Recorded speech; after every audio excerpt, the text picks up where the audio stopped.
Keď jarné vtáčiky omilých päť ťahali sláčiky, detko Večerníček tuho rozmýšľal. Kapusta, rajčiny, hrach, cesnak, cibula, uhorky, petržlen, Na čo som ešte zabudol? A tu z ničoho nič pricestovala jedna z najvernejších detkových vnúčiek, ktorá či bola chorá a či zdravá, nevynechala ani jeden večerníček.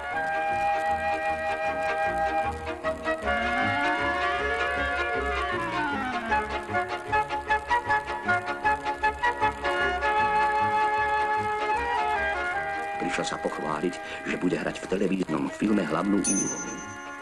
A pozýva detka Večerníčka pozrieť sa na prvé filmovanie. Kde však vziať čas? Pre jarnú záhradku som zanedbal domácnosť. A od čoho som tu ja? Vyhlási poriadku milovná vnúčka.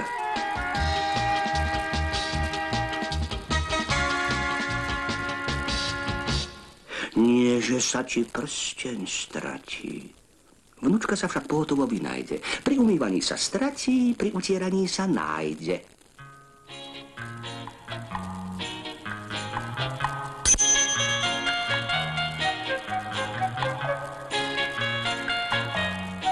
Nemám si kedy ani obrať fazuliek na polievku. Vykrúca sa znova ako doma bielovlasý deduško. Ja sa rada hrám s fazulkami, povie hravá vnúčka. Detkovi však neuniklo, že prsteň zase nie je na svojom mieste. Neplecha, schoval sa mi do mecha, zasmeje sa vnúčka.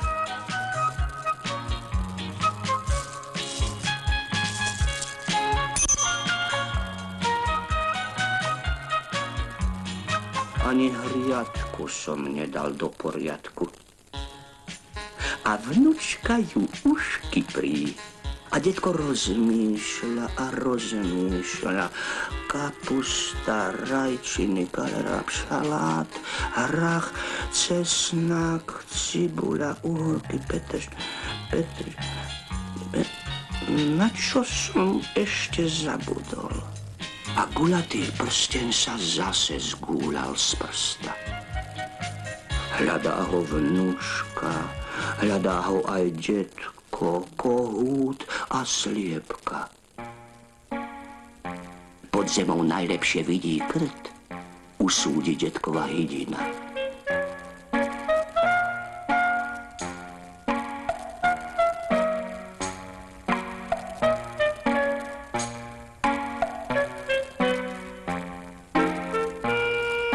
No ani krt nič nenašiel. Bola tam hustá, veľmi hustá tma.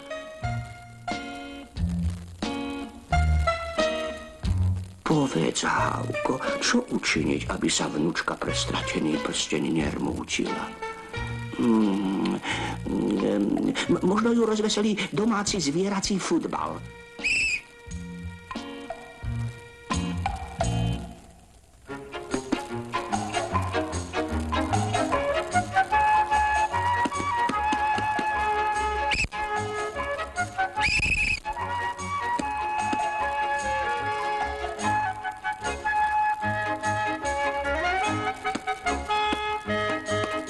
Vnúčku však futbal nezaujíma. Hľadí neveselým okom na prázdny prst. Detko sa tiež nevenuje naplno futbalu. Trápi ho prázdna hriadka.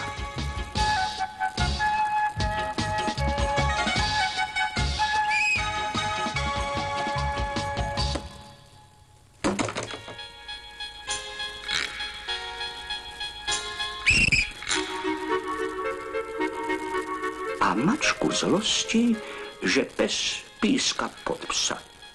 Vykríkne: Sudcovi mrkva, mrkva, mrkva! To je ono. Pre dobré oči je najlepšia mrkva. Poskočí detko od radosti, že si konečne spomenul, čo zabudol zasiať. a zasiatú hriadku nezabudol poliať vodou, z ktorej sa rastie ako z vody.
Detko Večerníček sa nezabudol pozerať na vnučku v televízii. Privolal na pomoc najbližšiu hviezdičku. V jej žiare videli všetko ako deti na svojich obrazovkách. Film bol krásny, prekrásny. Princezná Zorka dostala ešte jeden prsteň.